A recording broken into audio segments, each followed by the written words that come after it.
চট্টগ্রামে আইনজীবী সাইফুল ইসলাম হত্যার বিচার চেয়ে দেশের চলমান সংঘাতময় পরিস্থিতিতে সবাইকে শান্ত থাকা ও ফাঁদে পা না দেওয়ার পরামর্শ দিয়েছেন ইসলামিক বক্তারা।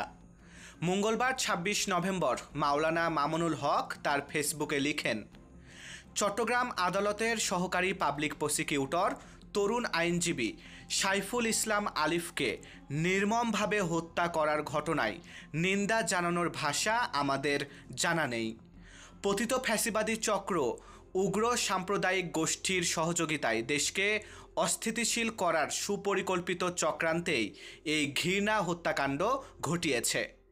আমরা খুনিদের বিরুদ্ধে অনতিবিলম্বে কার্যকর পদক্ষেপ দেখতে চাই। গায়ে পড়ে দাঙ্গা বাঁধিয়ে দেশকে অকার্যকর করার লক্ষ্যে ফ্যাসিবাদের আশ্রয় ও জন্মদাতা ভিনদেশি শক্তি তাদের পোশাক কুকুরদেরকে দিয়ে ষড়যন্ত্রের জাল বুনছে। এহেন পরিস্থিতিতে একদিকে যেমন এই ঘৃণা হত্যাকাণ্ডের দায়ীদের বিরুদ্ধে সোচ্চার হতে হবে, অন্যদিকে তাদের উস্কানির পাতা ফাঁদ থেকে বেঁচে থাকতে হবে। মাওলানা মামুনুল হক আরও লিখেন, দেশবিরোধী চক্র চাচ্ছে রক্তের হোলি খেলা খেলতে। আমরা ধর্মপ্রাণ দেশপ্রেমিক জনগণকে সর্বোচ্চ দায়িত্বশীলতা ও সচেতনতার সাথে পরিস্থিতি মোকাবেলা করার আহ্বান জানাচ্ছি। এদিকে শায়ক আহমদুল্লাহ তার ফেসবুকে লিখেন, তরুণ আইনজীবী সাইফুল ইসলামের নৃশংস হত্যাকারীদের দ্রুততার সাথে গ্রেপ্তার ও দৃষ্টান্তমূলক শাস্তির ব্যবস্থা করা সরকারের আশু কর্তব্য। দেশকে অস্থিতিশীল করতে চাওয়া উগ্রদের থামানোর ব্যাপারে কোনো রূপ দ্বিধা করা যাবে না। সেই সাথে সর্বস্তরের মুসলমানদের বলবো, সর্বোচ্চ ধৈর্য ধারণ করুন।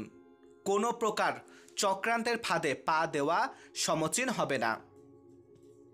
কোনো উস্কানিতে পা দেয়া যাবে না উল্লেখ করে মাওলানা মিজানুর রহমান আজহারি লিখেন, দ্রুততম সময়ে চট্টগ্রামের আইনজীবী হত্যাকাণ্ডের সাথে জড়িতদের আইনের আওতায় এনে দৃষ্টান্তমূলক শাস্তি নিশ্চিত করতে হবে। সম্ভবত দেশকে অস্থিতিশীল করার সর্বশেষ ট্রাম্প কার্ড খেলা হচ্ছে। দয়া করে সবাই শান্ত থাকুন। কোনো উস্কানিতে পা দেয়া যাবে না। বিজয় আমাদেরই হবে ইনশাল্লাহ। উল্লেখ্য, মঙ্গলবার ২৬ নভেম্বর চট্টগ্রাম আদালত পাড়ায় সনাতন জাগরণ মঞ্চের মুখপাত্র চিন্ময় কৃষ্ণ দাসকে কারাগারে পাঠানোর সময় তার অনুসারীদের সঙ্গে পুলিশের সংঘর্ষ হয়। এ সময় চিন্ময় অনুসারীদের হামলায় সরকার পক্ষের আইনজীবী সাইফুল ইসলাম মারা যান। মারুফ হাসান বিশাল, বাংলা ১০।